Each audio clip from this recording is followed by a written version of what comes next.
Your daily dose of तो inspiration. कभी सोचा है कि इंटरनेट की इस दुनिया में जहां हम हर रोज अजनबियों से डील करते हैं, आखिर भरोसा कैसे बनता है?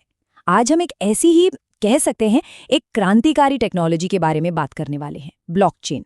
हो सकता है नाम सुनने में थोड़ा मुश्किल लगे, पर यकीन मानिए इसके पीछे का जो आइडिया है ना, वो बहुत ही सरल और जबरदस्त है। तो चलिए आज इसी दिलचस्प टेक्नोलॉजी को थोड़ा करीब से समझते हैं। तो चलिए इस बातचीत को एक बहुत ही आम सवाल से शुरू करते हैं, जो हम सबकी जिंदगी में कभी ना कभी आया ही होगा। सोचिए, ऑनलाइन कुछ खरीदना है या बेचना है, खासकर किसी ऐसे इंसान से जिसे हम जानते तक नहीं। तो भरोसा कैसे करें कि सब कुछ ठीक ठाक हो जाएगा, मतलब कोई धोखा नहीं होगा। बस यही भरोसे की जो कमी है ना, यही वो असल प्रॉब्लम है जिसे सॉल्व करने के लिए ब्लॉकचेन को बनाया गया था। अच्छा, तो अभी तक हम भरोसा कैसे करते आए हैं? हम बीच में किसी को ले आते हैं, है ना? जैसे कि बैंक हो गए या सरकार हो गई, ये हैं बिचौलिए। इस सिस्टम को कहते हैं सेंट्रलाइज्ड या केंद्रीकृत सिस्टम। मतलब सारा कंट्रोल एक ही जगह पर है। और इसमें एक दिक्कत है, अगर उस एक जगह पर कोई गड़बड़ हो गई, कोई अटैक हो गया, तो सब कुछ ठप। पर ब्लॉकचेन ये एक बिल्कुल ही अलग तरीका लेकर आया है, डिसेंट्रलाइज्ड ट्रस्ट, यानी विकेंद्रीकृत विश्वास। यहाँ कोई एक बॉस नहीं है, भरोसा किसी एक संस्था पर नहीं, बल्कि पूरे नेटवर्क पर, हर एक मेंबर पे टिका होता है। और ये सच में एक गेम चेंजर है।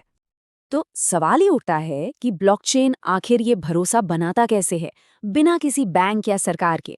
इसको समझने का सबसे अच्छा तरीका है एक बहुत ही सिंपल सी एनालॉजी। चलिए, ब्लॉकचेन को एक जादुई डिजिटल नोटबुक की तरह सोचकर देखते हैं। हाँ, बिल्कुल सही सुना, एक जादुई डिजिटल नोटबुक। सुनने में शायद थोड़ा अजीब लगे, पर ब्लॉकचेन की सारी कॉम्प्लेक्सिटी के पीछे बस यही एक छोटा सा आइडिया है। एक ऐसी नोटबुक जो सबके पास है। अगर ये एक बात समझ आ गई, तो समझिए ब्लॉकचेन को समझने की तरफ पहला कदम बढ़ गया। चलिए, अब इसकी थोड़ी किताबी परिभाषा भी देख लेते हैं। ब्लॉकचेन असल में लेन देन का एक डिजिटल बही खाता है, एक लेजर। लेकिन इसकी खास बात यह है कि इसकी हजारों लाखों कॉपीज बनती हैं और नेटवर्क के हर कंप्यूटर पर मौजूद होती हैं। और इसी वजह से इसमें कुछ भी बदलना या कोई हेराफेरी करना लगभग नामुमकिन हो जाता है। दूसरे शब्दों में कहें तो ये हमारी वही जादुई नोटबुक है, बस इसमें कुछ सुपर पावर्स हैं। ठीक है, तो ये जादुई नोटबुक आखिर काम कैसे करती है? चलिए इसकी पूरी प्रोसेस को समझते हैं। ये बहुत ही सीधा सा है।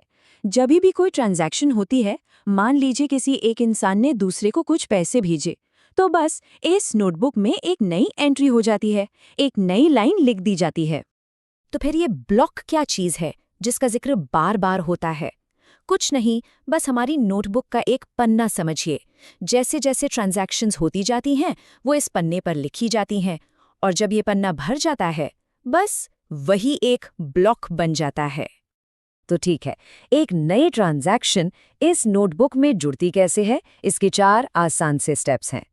सबसे पहले कोई एक ट्रांजैक्शन का प्रपोजल रखता है।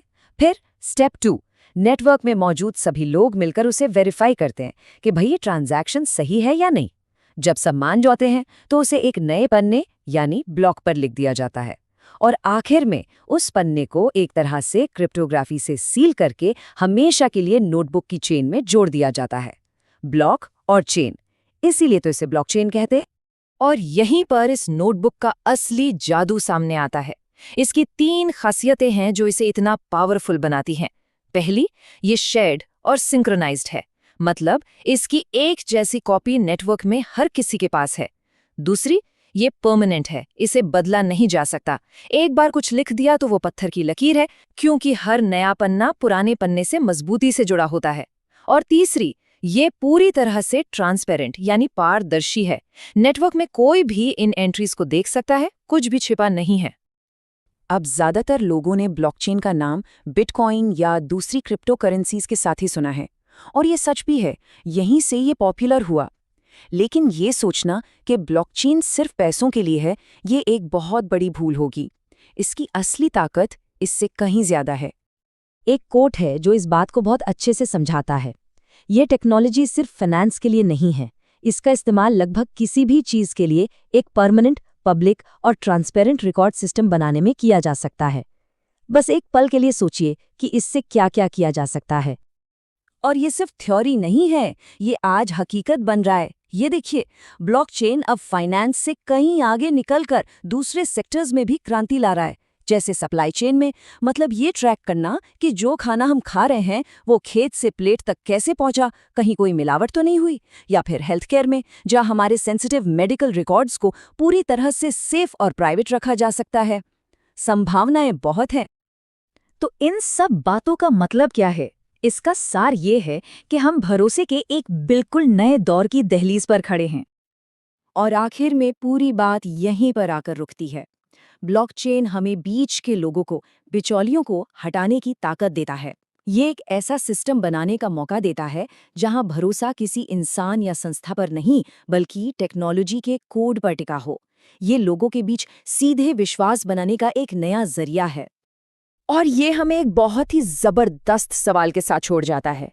अगर हम ऐसे सिस्टम बना सकते हैं जिन्हें चलाने के लिए किसी एक सेंट्रल अथॉरिटी की, किसी बॉस की जरूरत ही ना हो, तो सोचिए फिर क्या क्या मुमकिन हो सकता है।